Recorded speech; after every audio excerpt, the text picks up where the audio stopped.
ونصلی علی رسولہ الکریم اما بعد فاعوذ باللہ من الشیطان الرجیم بسم اللہ الرحمن الرحیم پڑھیے الصلاۃ والسلام علیکہ یا سیدی یا رسول اللہ وعلی آلہ و اصحابہ یا سیدی یا حبیب اللہ۔ سامعین کرام، روزے سے صحت ملتی ہے۔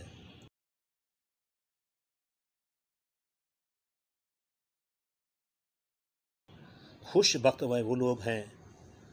جو اللہ تعالیٰ کی نعمت کو اپنے اوپر لازم کرتے ہیں۔ امیر المؤمنین حضرت مولا کائنات علی المرتضیٰ شیر خدا کرم اللہ وجہ الکریم سے مروی ہے، اللہ کے پیارے رسول صلی اللہ علیہ وآلہ وسلم کا فرمان صحت نشان ہے، بے شک اللہ تعالیٰ نے بنی اسرائیل ایک نبی علیہ السلام کی طرف وحی فرمائی کہ آپ اپنی قوم کو خبر دیجیے کہ جو بھی بندہ میری رضا کے لیے ایک دن کا روزہ رکھتا ہے تو میں اس کے جسم کو صحت بھی عطا فرماتا ہوں اور اس کو عظیم اجر بھی دوں گا۔ تو محترم، احادیث مبارکہ سے مستفاد ہے کہ روزہ اجر ثواب کے ساتھ ساتھ حصول صحت بھی کا بھی ذریعہ ہے۔ اب تو سائنسدان بھی اپنی تحقیقات میں اس حقیقت کو تسلیم کرنے لگے ہیں، جیسا کہ آکسفورڈ یونیورسٹی کا پروفیسر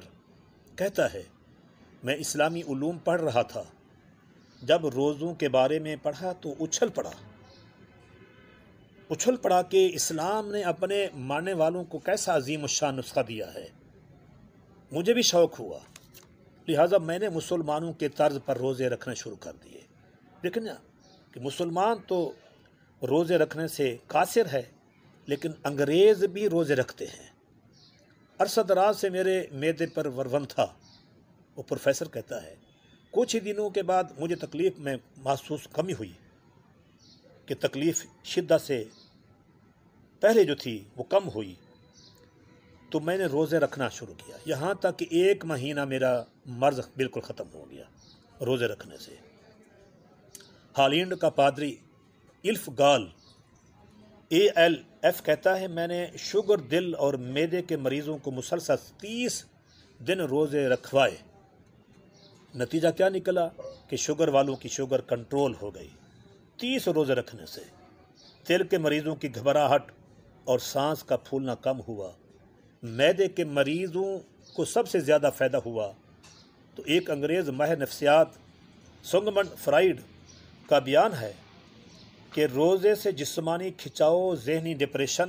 نفسیاتی امراض کا خاتمہ ہوتا ہے۔ ایک اخباری رپورٹ کے مطابق جرمنی، انگلینڈ اور امریکہ کے ماہر ڈاکٹروں کی تحقیقاتی ٹیم ہے، وہ مسلمانوں کے ملک پاکستان میں آئی اور انہوں نے باب المدینہ کراچی، مرکز الاولیاء لاہور، دیار محدث اعظم سردار آباد کا انتخاب کیا، جائزہ لیا، اور انہوں نے یہ رپورٹ پیش کی جائزہ کے بعد کہ چونکہ مسلمان نماز پڑھتے ہیں اور رمضان المبارک میں اس کی زیادہ پابندی کرتے ہیں، یعنی وضو کرتے ہیں، ناک اور کان گلے کے امراض میں کمی واقع ہو جاتی ہے، اور مسلمان روزے کے باعث کم کھاتے ہیں، معدے کے اندر جو ہم ڈالتے ہیں اپنا کھانا پینا اتنا زیادہ، جس سے جگر، دل، اعصاب یعنی پٹھوں کے امراض زیادہ بڑھ جاتے ہیں۔ وہ خود کہتے ہیں کہ معدے میں کمی آئی اور مبتلا بیماری بھی کمی ہوئی، اور دعا کرتے ہیں کہ اللہ رب العزت ہمیں تمام مسلمانوں کو 30 روزے رکھنے کی توفیق عطا فرمائے اور روزے کا اہتمام پورے اسلام کے مطابق کرنے کی توفیق عطا فرمائے۔ آمین بجاہ النبی الامین صلی اللہ علیہ وآلہ وسلم۔